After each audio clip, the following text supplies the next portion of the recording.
Hello, friends. I'm Sinclair. And I'm John. And this is the Psychedelic Integration Podcast. We are a mystical heart collective, and we are on a mission to help you heal with psychedelics. Today, we're going to jump into the age-old question. Can psychedelics help treat anxiety? Yeah, so first we want to start off with talking about what is anxiety. And before we talk about like our definition and the definition that we find through like Western medicine, we want to say that, of course, all this exists on a spectrum. So anxiety can look like a mild nuisance in people's lives that is like kind of annoying and interfering with their day-to-day stuff, or it can look completely debilitating. The symptoms, the experience is very much the same, but the degree at which you're feeling it is extremely different. So we're talking kind of just broad spectrum, but of course there's varying degrees. And like with everything that we talk about, wherever you find yourself, take what resonates and leave the rest. This podcast is meant to help you discern, is this a possibility for me? If you're suffering from anxiety of any degree, psychedelics might be able to help you. And we're going to unpack today, like, what you need to know, what to think about, what concerns you should have, and just kind of like demystify the process around working with this specific condition. So when we're talking about anxiety, we're talking about really persistent worry or fear that interferes with us living our lives the way that we want to. And like I said before, this could be anywhere from like mildly annoying and kind of in our way to completely debilitating, where like leaving the house or interacting with someone is like really not on the table for us. So really huge range there. There's so much to unpack around the way that we understand mental health issues, and in the United States and in the West, and the way that we have come to understand how psychedelics can and do heal these conditions. And a lot of it is going to require an open mind and a willingness to maybe shift your mindset around the way that you're thinking about these things. That's definitely what had to happen for me. Yeah. When we were looking at some statistics around anxiety, we were curious about like, what are the like actual numbers of people that are suffering from this? And in the United States, according to the Anxiety and Depression Association of America, anxiety disorders are the most common mental illness in the U.S., and 40 million adults aged 18 or older are affected with this each year, it says. So that could be that each year at any given time, 40 million adults have this. This is 18% of the population, which kind of astounded me, but also not shocking at all. Very, very, our society is creating anxious people. And a lot of people with anxiety also suffer from depression and vice versa. And we will speak in depth on depression in another episode. So today we're going to just talk about anxiety, but there's a lot of overlap between the two. So how can we sort of get started around the way that we understand? So you were just talking about the definition of anxiety. The fear and worry about everyday situations that's like messing up your daily activity. But it is considered a mental health disorder or a mental illness, and has accompanying diagnoses. And accompanying prescriptions. Yes. And so in the United States in particular, it's like John said at the beginning, we have this spectrum of like, okay, like manageable anxiety maybe looks like one thing, and then as it progresses in people, you start getting, so maybe you go see a therapist, maybe you go, you're like, oh, I need to take yoga, or I need to work on this, and eventually people start getting medicated. And so one of the things that we wanted to talk about today is like the whole way that we think about mental health in the US, and the victim / patient / there's something wrong with you mentality that starts us off. Yeah, there's a kind of a lot to unpack there. Like well, first off, like Western medicine from where I'm sitting looks really great at like, you have a car accident and you're bleeding, like stop the bleeding, right? You have a broken bone, like put that back in place, like plug it up, put it back in place, remove what's something that's not supposed to be there is like really, they're really good at that. And unfortunately, that same understanding or that same like system has been brought to dealing with our psyche. So it's like, okay, you're having anxiety symptoms, like plug those up. Like, oh, you're worrying too much, like cut the worrying out. Oh, that's like, whatever it is, like just stop the symptoms from happening and you'll stabilize. And the way they do that with psychological stuff is through prescriptions. Mm-hmm. So, you get something that some sort of like downer, some sort of barbiturate or something to like calm everything down. I haven't heard the word barbiturate in a long time. It always reminds me of like Just Say No campaigns when I was in like elementary school. Which for sure, you should say no to barbiturates. Like Xanax is not good for anyone. Like Quaaludes. Yeah. Xanax, benzodiazepines, Valium. Yeah. Ativan? Yeah, Ativan, all those things. Klonopin, all of these are typical medicines that they would give somebody for drugs. Anxiety. Right. Yeah, they're not, they're made in a lab. Mm-hmm. They have no exact plant analog. And our bodies don't know what to do with something that doesn't have an analog in nature. Mm-hmm. So it's plug this up, snip that out, like stuff it, stop the symptom from happening. Right. But in a more holistic view of the psyche and our experiences, like it's not like that, right? It's like there's a reason we're feeling anxious. There's a message that it's carrying. There's something that is trying to draw our attention. Like I know when I get like sick, like I get the cold, my body's trying to tell me like, bro, slow down. Mm-hmm. You are going and you're not taking any rest, so I'm going to force you to rest. So like the anxiety has something to say, right? The same as we did an episode earlier about anger, and it's very similar. Anxiety it's a different manifestation of a warning system. It's a different warning. It's like the same system, but a different kind of warning.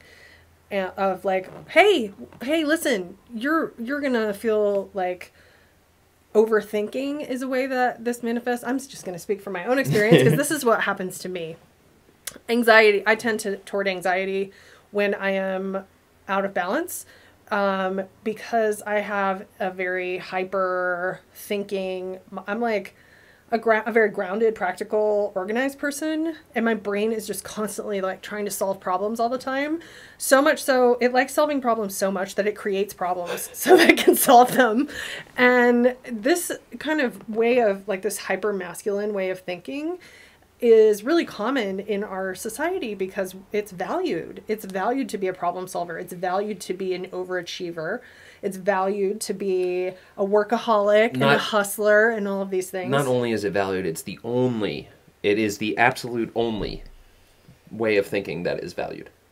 It is the only way that is taught in our schools. It's the only way that's like praised by anyone. If there's like a outside of that box, that's like they try to rope you back into that box with whatever drug they got. Right. So there, like we said, there's a lot of material around this, like the way that we think about what this thing actually is.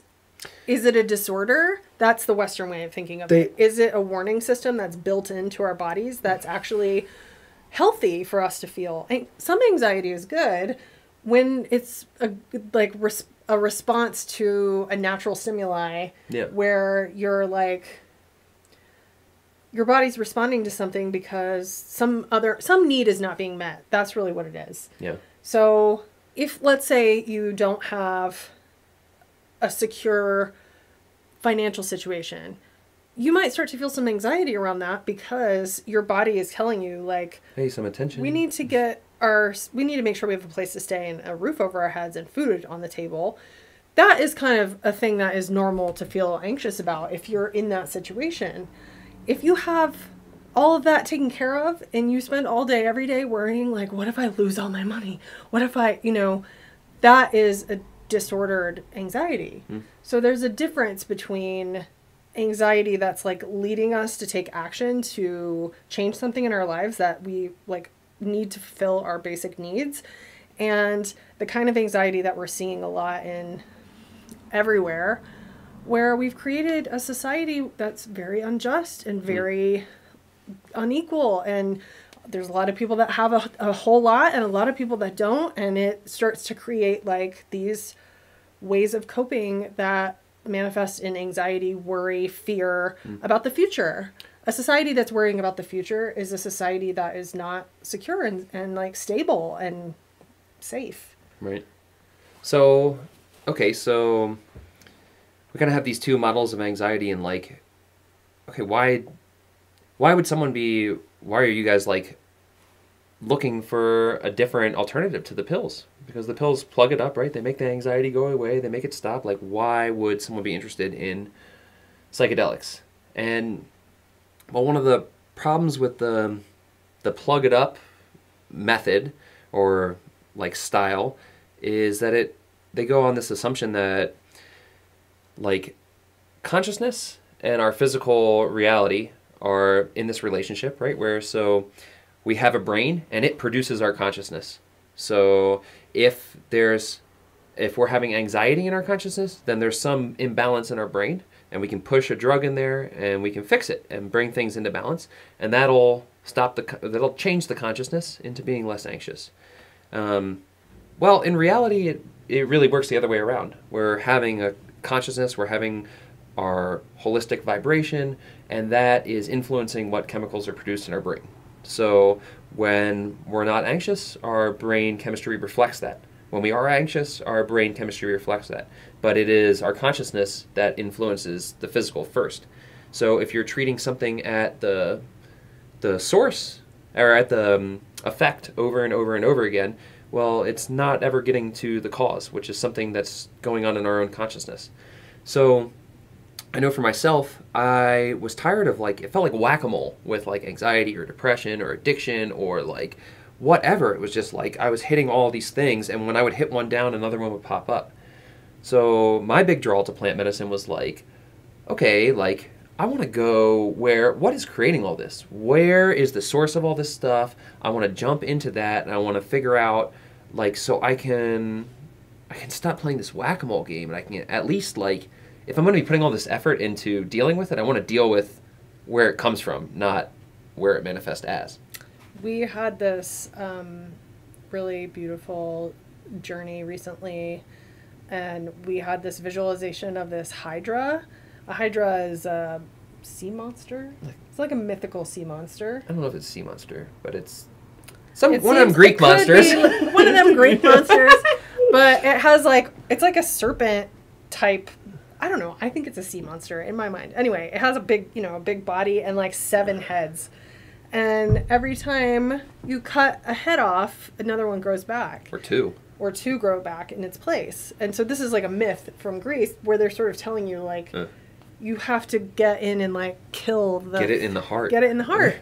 And that's a really good analogy for how these mental health issues, I'm like doing quotes here because we are a country we're a people who are full up on diagnosis. We are diagnosed. It's like someone outside of ourselves is telling us we know something is wrong and something doesn't feel right. And we see this manifesting in our life. We we lose interest. We're not able to participate in life the way that we want. We know inherently that something is wrong.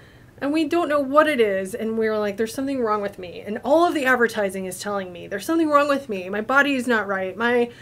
I'm not, like, fuckable enough. I didn't do enough. I don't have enough money. I don't have the right job. I didn't go to the right school. I didn't get enough, like, recognition. Like, I'm not getting raises fast enough. All of these things in our daily, regular Western life is like, you suck.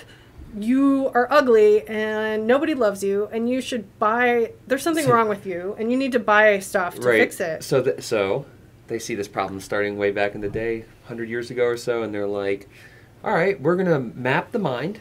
We're going to start to figure out the psyche, and we're going to deal with this problem.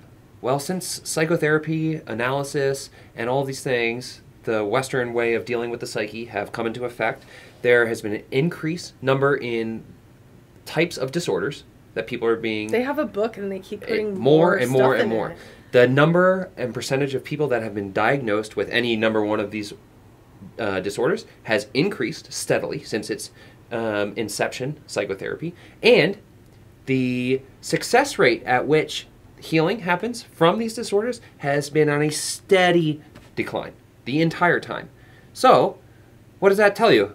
This shit does not work, and possibly isn't real. right. So, being born into this society and having all the things you said, someone telling me, well, there is something wrong with you, and there's this to help, and we can help, and blah, blah, blah. And Take this pill. I tried, and I tried, and I tried, and someone's getting rich off of me the whole time. The therapist and the prescription company, and they're just taking my money all the time, and I'm not getting any better, and I'm not getting any better, and I'm trying, and I'm trying, and I'm trying. And finally, I'm like, you know what? I want to go back to a time before they even had any of this bullshit, before there was any pills, when people didn't need this stuff. What were they doing to fix this stuff? Oh, they were drinking ayahuasca. Oh, they were eating the mushrooms. Oh, they were drinking wachuma. Let's try that. Maybe that'll be something different. And holy shit, was it? So, all these diagnoses, like when we are trained to look outside of ourselves for answers, we start to lose our own intuition. We start to, if a doctor tells you that there's something wrong with you, they diagnose you with something, and you receive that, and you agree with that, you're like, yes, I have anxiety. Every day you're like, a doctor told me that I have anxiety. I have anxiety. You wake up in the morning, I have anxiety.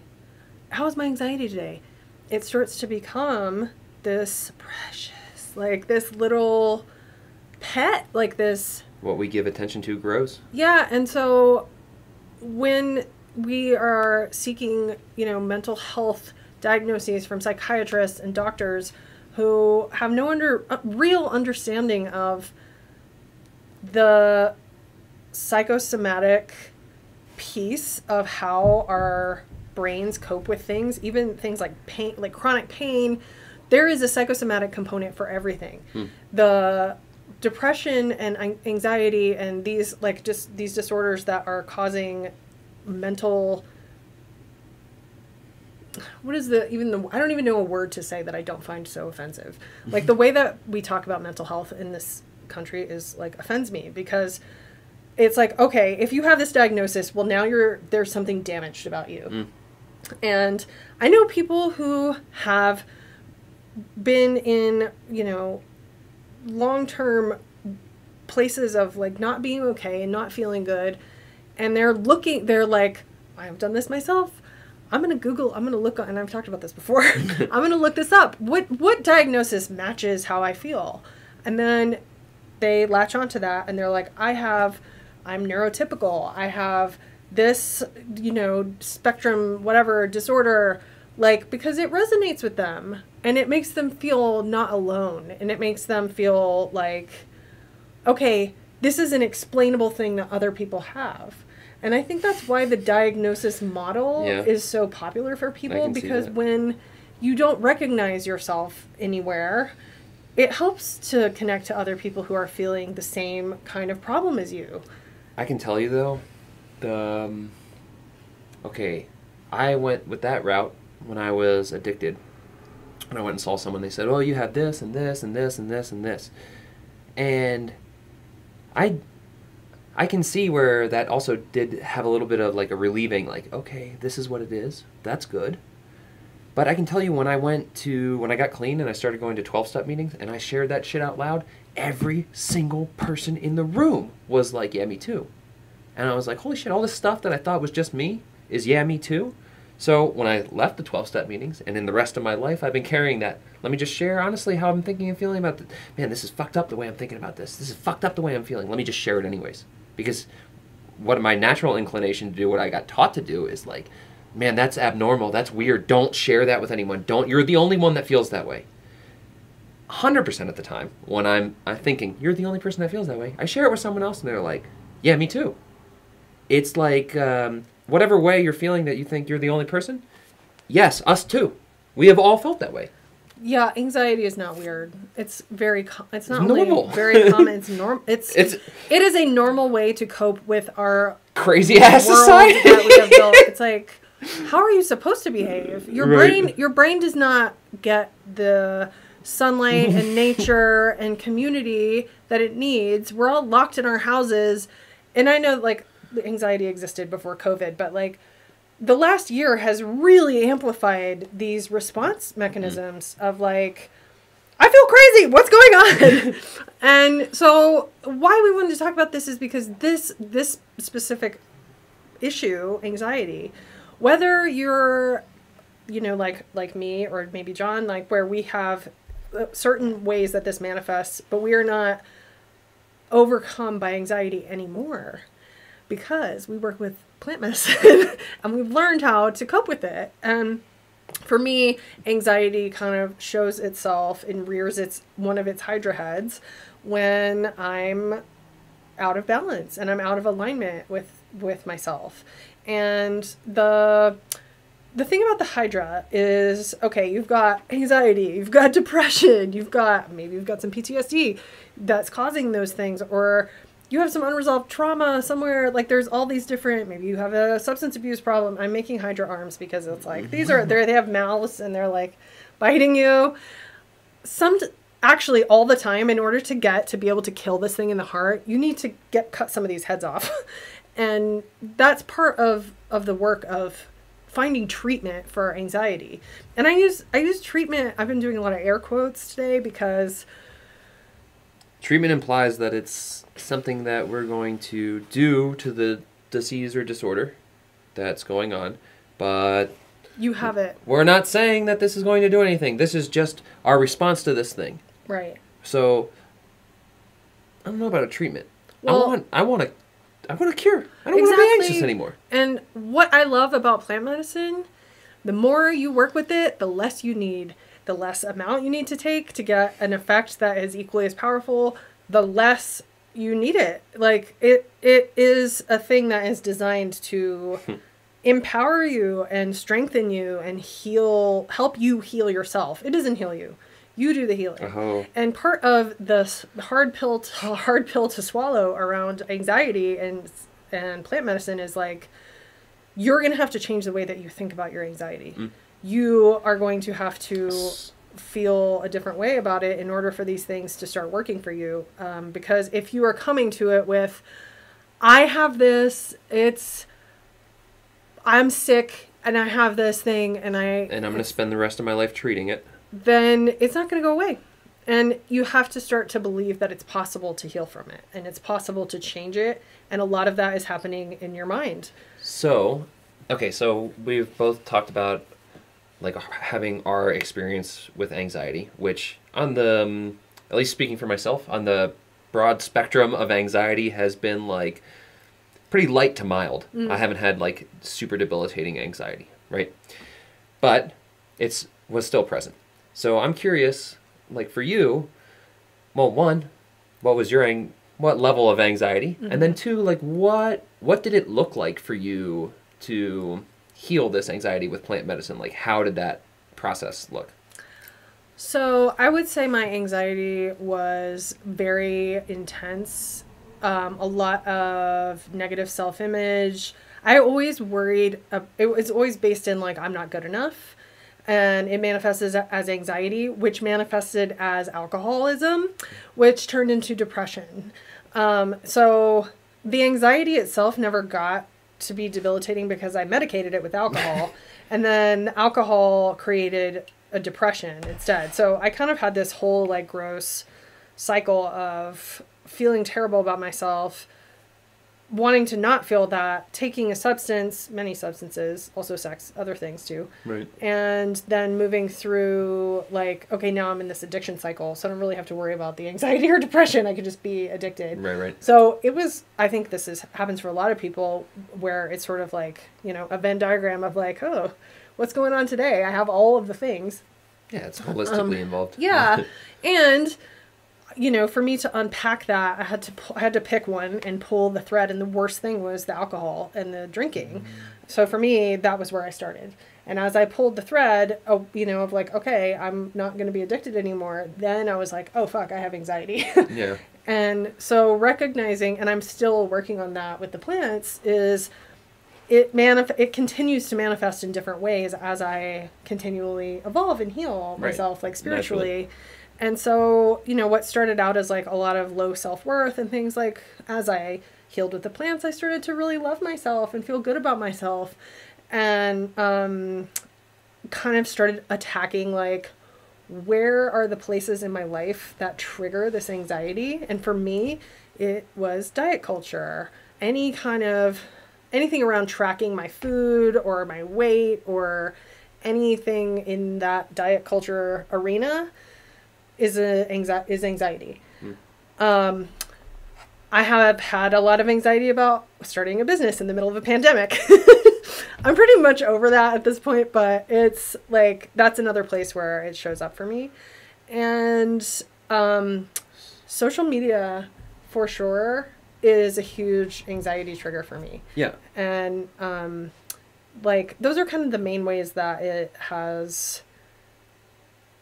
Well, those are the ways that it shows up. Right. Those are the areas that it shows up. Right. So how have the plants helped you?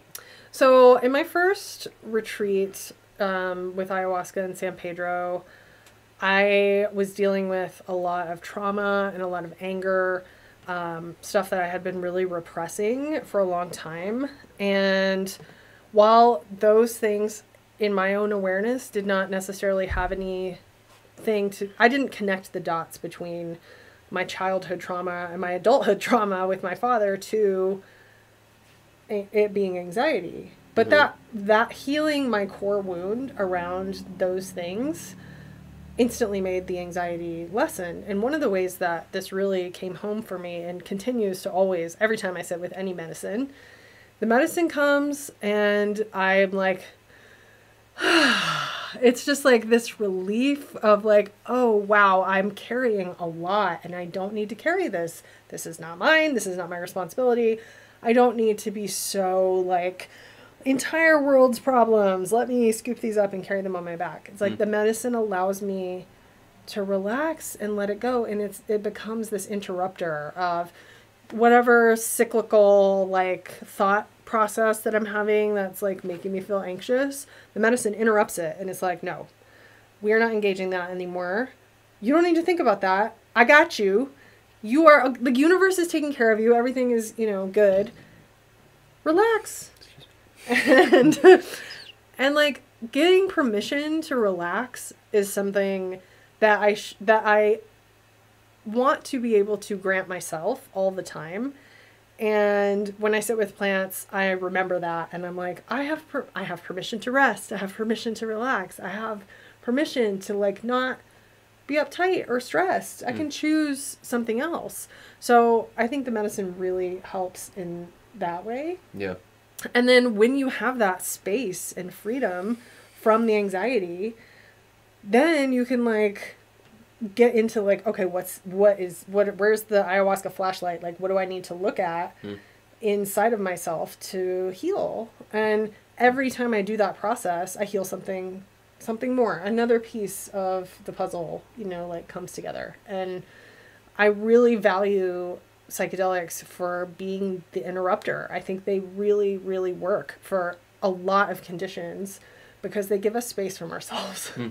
And you can do this with meditation. You can do it with all these other things, but it's like the plants do it very quickly and very efficiently. And that's why I continue to work with them, because they really work. Wow.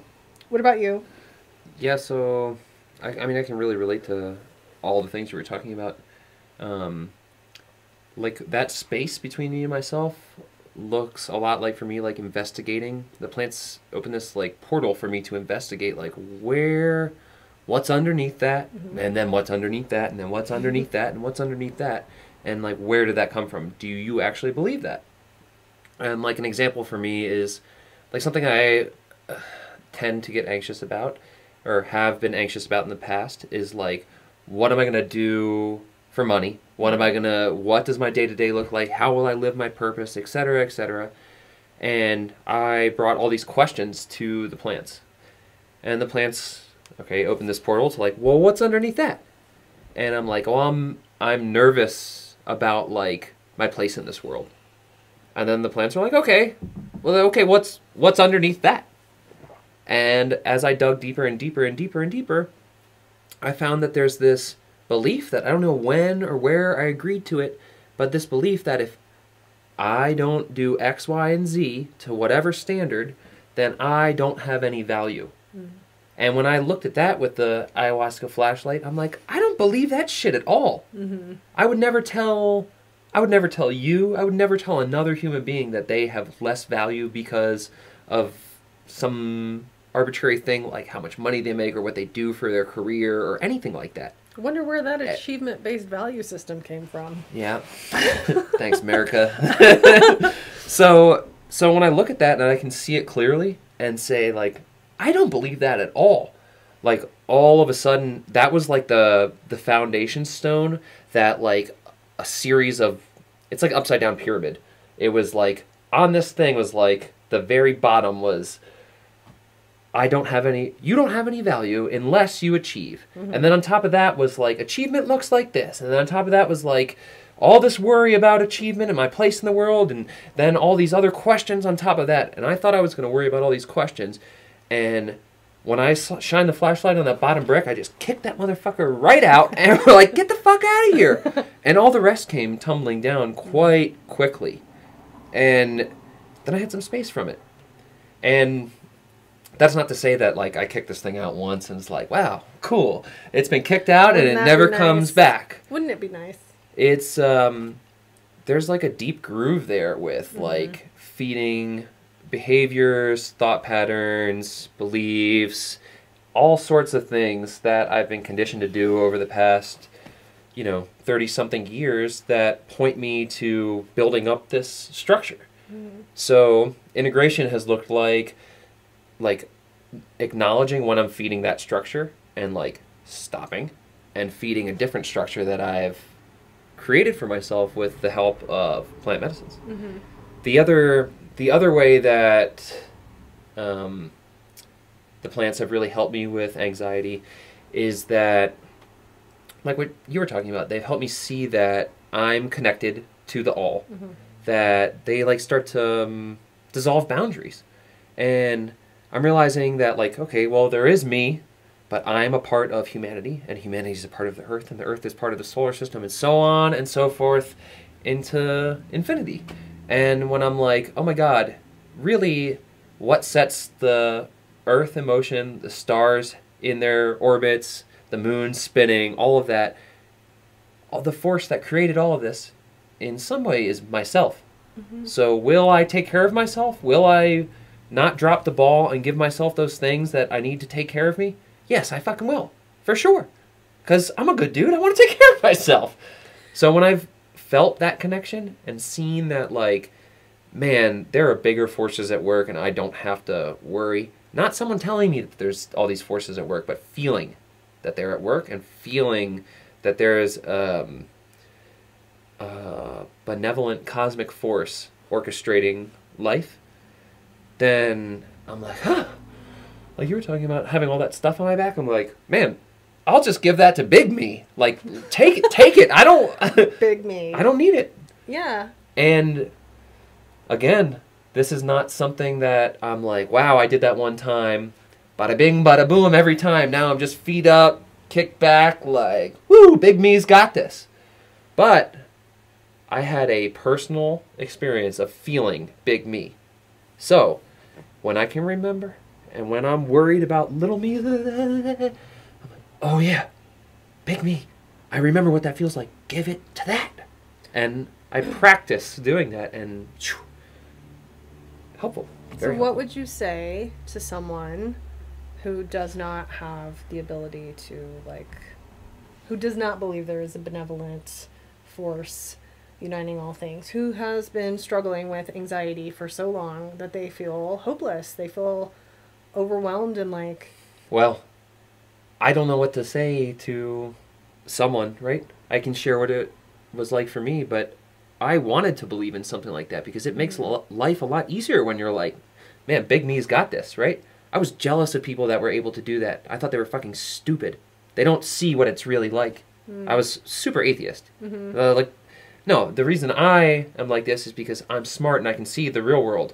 And those fucking idiots over there just hand it over to this thing that's not even real. Something, I need to touch it. I need to feel it for it to be real. And then when I started like getting to the end of my rope with a lot of these things, I was like, oh, well, maybe if I could feel it, then I would believe in it. And then maybe I could do what these people are doing that I really do want to do. So I went with a tiny little sliver of hope. Maybe, if this is real, I should be able to feel it. And I'll know from my personal first-hand experience that it's real. Right? Like if I went to the ocean and you had never seen a picture of the ocean, I'm like, listen, there's a lake that has no end. You can't even see the end of it. There's waves in it. It's huge. Like, it's salty. This is crazy shit. You'd be like, no way. Because you hadn't seen it. You couldn't. But then when you see it, you're like, my personal experience supports that this is real. Right. And it was the same thing with this Big Me concept. I'm like, I don't know. And then with this little sliver of hope that, well, just maybe that could be real. Then I met it. I experienced it with the plants. And I'm like, oh, that's for sure real. So that little just like possibility of a maybe was enough to crack the door open for me to experience it. So like, what I do have to say to the people who are like, no, not for me. I don't believe in any of that stuff. Like, try it. What's the worst that could happen? Like, the worst that could happen is you're confirmed that there is no thing you didn't experience. Okay, fine. You're exactly where you started. But just maybe you could open the door to the big you that really can shoulder a lot of your problems much easier than you. Right. So wouldn't that be nice, right? Yeah.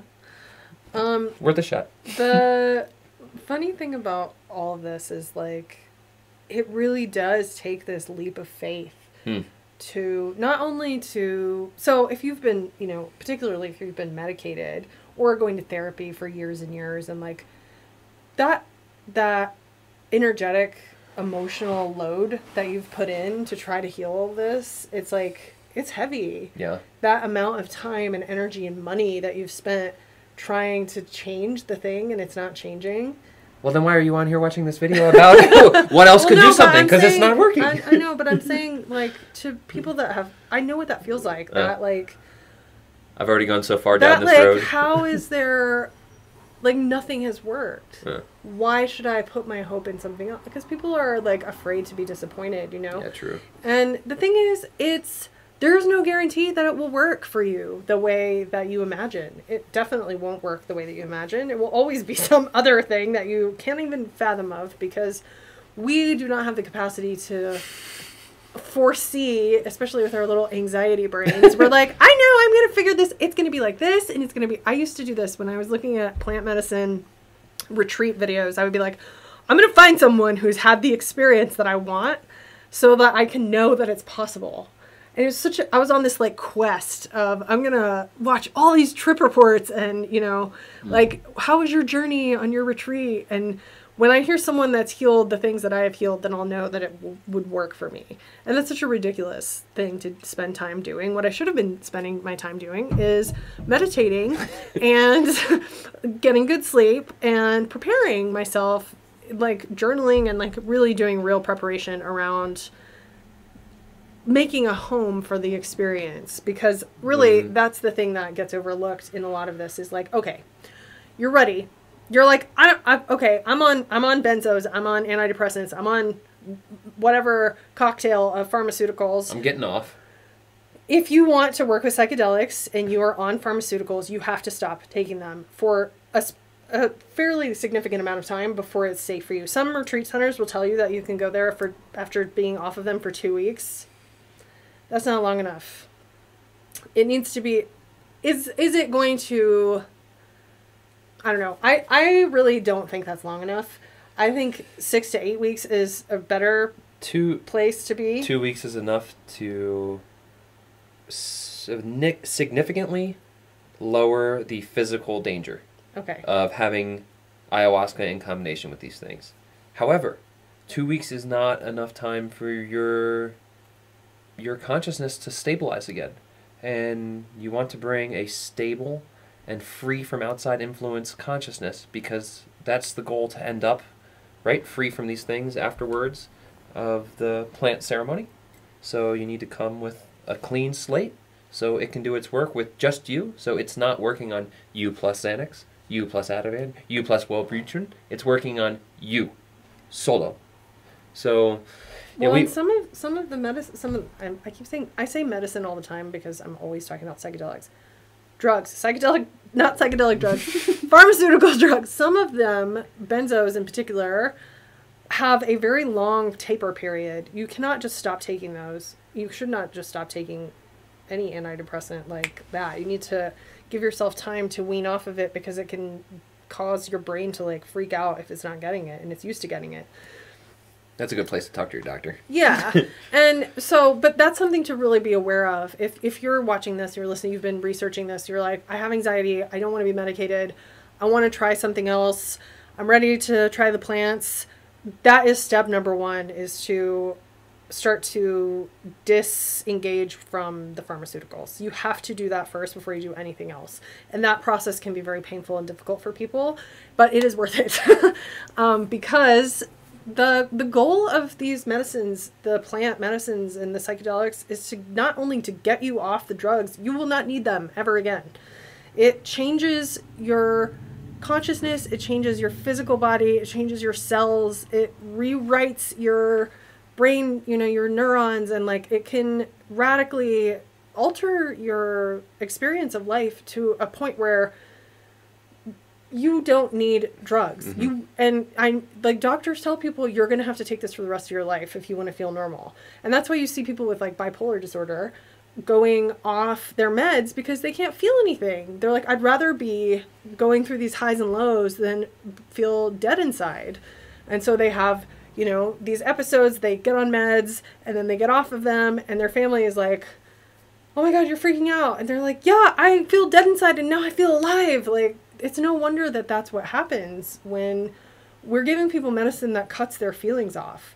And it's like, yeah, you're not anxious. You're not anything. You are not there in the way that you should be, because that's what those drugs do. So that's step one. If you're ready to start thinking about doing psychedelics, get off the drugs. Step two, how should you do it? How should you sit with psychedelics? Should you... Yeah, I mean, we really preach going to a retreat because you are taking a break from all the normal things in your life that can be triggers for you to respond. Well, you have a habit. You habitually respond to the triggers of your life with whatever coping mechanisms that are the best that you have at the time. So to remove yourself from these triggers takes a layer, a pressure off of the anxiety. It's not being constantly poked by the same things that you habitually respond to with anxiety. So the retreat is good medicine, just getting away from the things for a little bit, having some time. And then on top of that, having the plants with a person who has inherited the wisdom of thousands of generations of elders, a shaman, a medicine person, the roadman, however... Or a woman. Yeah, of course. However it comes down, whatever the name is for it, this person that's been... You've gone rogue, John. The person that's been trained in this and has worked through a lot of these things themselves and can hold the space and direct the spaceship for healing is really like, I mean, it's our preferred method. Well, and in a retreat, you're going to get 5 ceremonies around that probably. You need to do a significant number of ceremonies in a short period of time, because that's how you can really break the programming that you're fighting with. And we both went to retreats as guests to work on our own stuff, and then we worked in retreats, and we still work in retreats, and we it's just our favorite way to heal. And it's different when, psychedelics are really blowing up right now, and a lot of people are like, I don't use psychedelics, I mean, just, eat mushrooms at home or whatever. That's fine for some things. If you want to have a gentle, fun time, or some other kind of time with yourself, that's okay. If you're dealing with like a severe, debilitating problem, it's better to heal in community. It is always better to heal in community, in my opinion. And when, John said earlier that we have these little sparks, these little fires inside of ourselves of hope, of like, I deserve more than this. I am stronger than my anxiety. I'm stronger than my depression. I'm stronger than my addiction. I'm stronger than my PTSD. All the people that are coming to that retreat have that same fire. And when you put all of that together, it makes a huge inferno.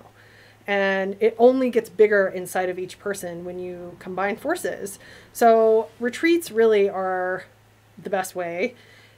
And there are starting to be more and more other options as far as like, healing with psychedelics with a therapist, or doing psychedelic therapy there's lots of states now that are starting to offer this. It's going to be legal very soon. So that's an option too. If your therapy is very valuable, and it's also stops working for a lot of people after a while. And so, or it can get you to a certain point and then you need to do something else. And that's not to say that it's not valuable or important. It just depends on what is the best thing for you. So there's lots of options. Retreats are a thing that you can do. You probably need a passport. And let's say you decide, I want to go to a retreat. I want to work on my anxiety in a group with retreat people. Mm-hmm. So then what? Well, like you were saying before, like spending time really preparing for the experience so you can get the most out of it is the best use of time if you've made the decision, right? And that can look like all sorts of things, from developing a meditative practice to taking care of your body to eating good things that are going to make the experience a more smooth experience, to taking care of your sleep, to moving, to engaging in, well, life-supporting activities, right? Healing activities. And, well, luckily for you, we have a course, if you're interested, that talks about all of those things, because it can look very different for everyone. But doing something is what's important.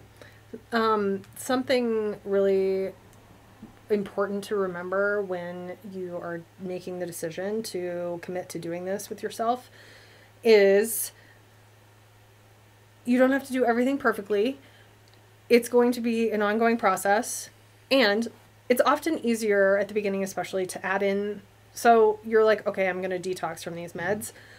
Adding in more things of what you want, rather than, not only do I have to detox from meds, but I have to stop eating everything. I need to exercise 6 times a week. I need to meditate every day. That's a lot to ask. And that's why we have created actually an online course to support you throughout this preparation process, because you need like a guidance system. I found we created the thing that we wish we would have had before we went to our retreat. It's called Psychedelic Integration Academy, and it's part 1. It's a 4-week program, but you can stretch it out however long you need. And you can find out more about that on our website at mysticalheartcollective.com. But the most important part is to get off the meds and start making plans for when you can meet the medicines. And it's kind of a dicey time now for a lot of people with traveling and COVID and everything, but retreats are happening all over South America and Europe. And it's pretty easy to find out places to go if you Google it. And also we have a retreat. If you're interested in working with us, our first retreat is going to be June 28th to July 8th, 2021. We are going to have it on the beach in Alone, Ecuador. And it is going to be the magic of all of the things that we know are good about retreats. And also our magic medicine family will be there serving medicine. So we are working on having that information and booking open for that in the next week or two. So again, our website, we have a mailing list you can check out as well if you are interested in doing a retreat with us. But there's many other places to go if you want to look around online. Just Google ayahuasca retreat. You might even Google ayahuasca retreat anxiety and see what comes up with that too. It's nice to know if they have specific experience with. Most places do. Yeah, for sure. Pretty much everybody can help you if they have ayahuasca. What else?